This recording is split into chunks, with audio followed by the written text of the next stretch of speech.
One of the unavoidable fundamental tasks that every person must face is finding his or her place in the world.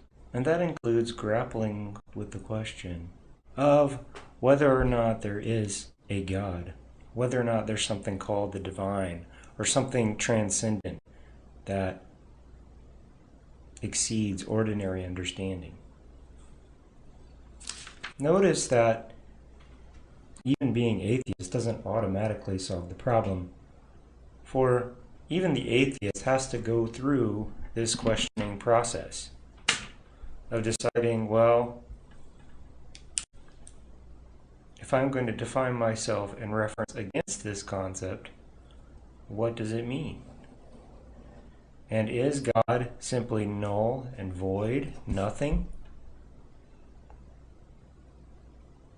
So I may reach that conclusion in the end, but I still have to go through this process. And atheists and theists alike have to ask the basic questions of life and death and meaning. What is my purpose in life? Am I ready to die if I had to die? Am I going to come to the end of it all feeling like I never really lived? Those are questions that affect absolutely everyone.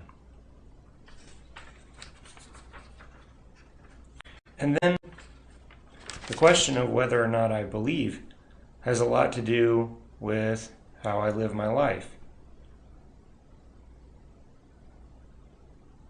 Am I going to practice some sort of Sabbath?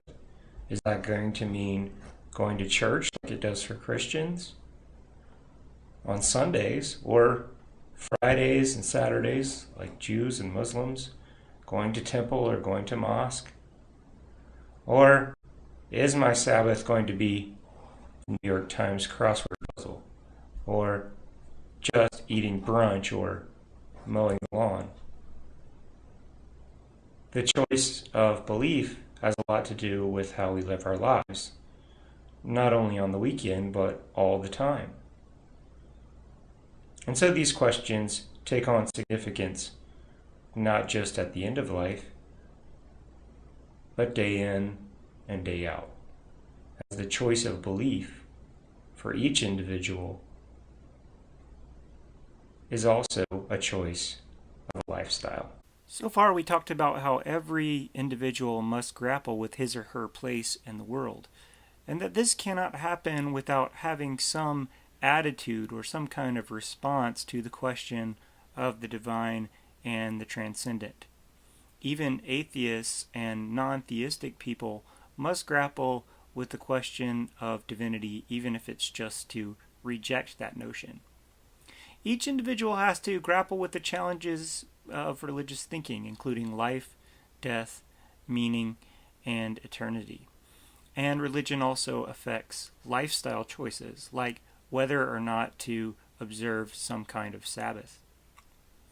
The vocabulary terms for this lesson are non-theistic, rejecting the doctrine and philosophy of theism; atheistic, rejecting belief in the existence of God; and the divine, that which is other than, superior to, and prior in existence to humanity.